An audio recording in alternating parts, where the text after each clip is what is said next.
Hey everybody! Friendly neighborhood northerner here. You're gonna have to redo that take, bro. I'm scratching my ass. For video part number 7. Alright. So, as many of you may already know, we're pretty into the brewskis, as you can tell. So, where'd you run off to? Me right here. Alright. I gotta drain a bit of air though. So what's next? What's next? What's next? We're gonna do our little leak down test here. Leak down test. First I gotta drain a bit of air. Since my regulator's not working properly here.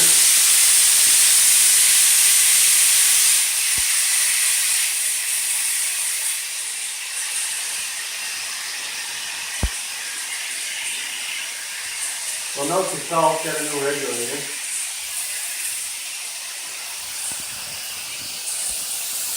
Regulators. That northerner's drunk tonight. Okay, that's good enough. So, buy a new regulator.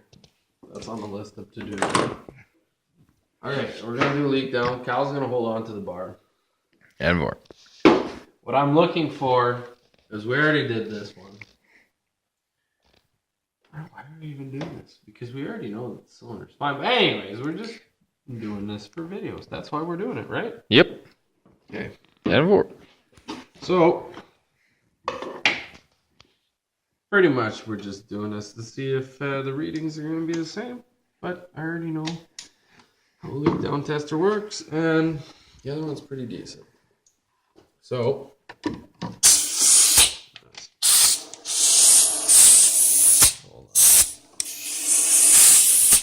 If like everything I had wasn't fucking complete garbage, that's not true. That's not true. Remember, I think I said this in a previous video. Don't buy shitty fucking Canadian Tire fittings. Don't do it. As much as That's a 10-4. That's a 10-4 if I've ever heard one. Savings might seem very appealing to you. Yeah. See that Canada flag up there, folks? That's your Canadian heritage. So there you go. About 100 pounds. You're holding the bar. Oh, hold up. I got the bar. Yep, let's go. There you go. Feel it? Nope. Because we're too drunk and no one knows how to connect anything. Right? Yep. Yep, pressure. Yeah. Pressure, release. It's fine. Maybe about 10% there. Okay, yeah, it's very little. So, So same what thing does that with the tell other us? cylinder. So that means that, just take a guess. Even if I didn't know what percentage of leakage was appropriate and what wasn't, I do a test across these cylinders. I suspect this one is the wrong one, is the one that's fucking up.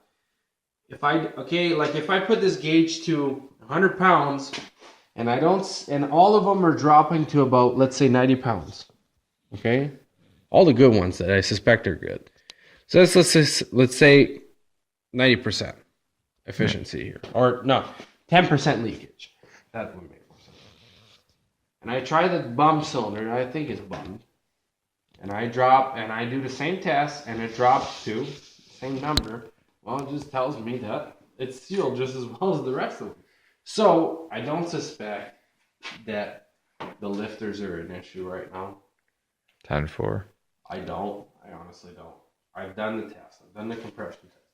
I've done the leak down test. We checked the solenoid.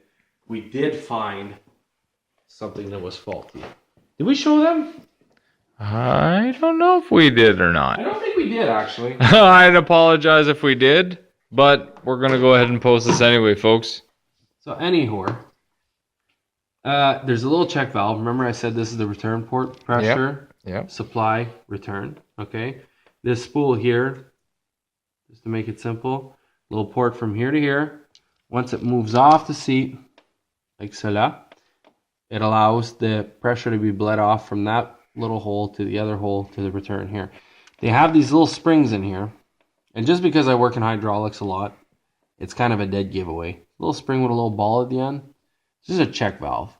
It's just that way it's allowed to bleed out, but it's not allowed to pour back in. Okay? And it's not allowed to lift this off its seat. If you got any like return back pressure that's feeding through that hole through here, it'll move this off its seat. And it will activate it without actually supposed to be activating it, maybe causing a misfire. The problem was this check valve here was partially open, and it was actually broken around it. Like, it wasn't something we did. This was something that we noticed over time that had failed. So anyways, we're going with that one right now. That's what we got to go with. Yeah. Because the rest of the tests show pretty conclusive that there's nothing wrong mechanically with it. Leak down showed nothing. Showed that it's good. Compression showed... leak down compression. Compression would have showed me that it was messed. I wouldn't have had to do a leak down. But we just did it for shits and giggles. Don't see anything mechanically wrong with it. So at this point, like a single cylinder misfire, I'm not looking at fuel air problems. I'm not going to be looking at something like an injector, because the minute I cleared the codes, something came back to life. And a bummed injector is not going to come back to life after I clear code. That doesn't make any sense. So anyways, we're going to go with this because that's what we see. That's all we see. So far. And it's fucked anyways. It's fucked so far, yeah. It's cracked right fucking half. So, it's $52 for the part. But honestly, there's no road that's led me elsewhere. Yeah. So that diagnosis that the mechanic told you to put some injector cleaner, that's a crock of shit. I want to 100% agree with that. Thank you. Thank you. Unfortunately, I'm going to say it right now. And I want to go ahead and point this out. Midas, thank you very much for the injector cleaner. Wasn't worth the $549. So yeah. So after a little digging and a little drinking, my professional opinion is that we have an actual fault. What we were reading on the computer was right, and we have a fault here. From what we see, we got a problem with the solenoid. The activation solenoid itself. Like, I didn't... 100%. Once we're sober tomorrow, we'll check it again. But we're gonna do feeling one more small test. Yeah. We're just going to check the electrical integrity of these wires here. Okay? From wherever they plug into, right back to the ECM. We're just going to make sure that they're able to carry current. There's no bad connections anywhere. We're just going to eliminate that problem. Say, okay, our connection from here to here is good. It's not a communication problem. At this point, we're going to go with this. I agree. 100%. Last resort would say... 100%. I don't think you pulled it apart like it was pulled apart. No. I don't think that you had anything to do with the chipped steel that's inside of the rings or anything that has to do with that. It was very brittle, too. It was very, very brittle. You had chipped it apart at one point. So that little... If that check valve was leaking, that back pressure... Because there's going to be a substantial on that rail. Somewhere in that rail, there's going to be enough back pressure that it could potentially unseat this just enough. Just enough. To partially close a valve when you don't want it to and cause that actual misfire.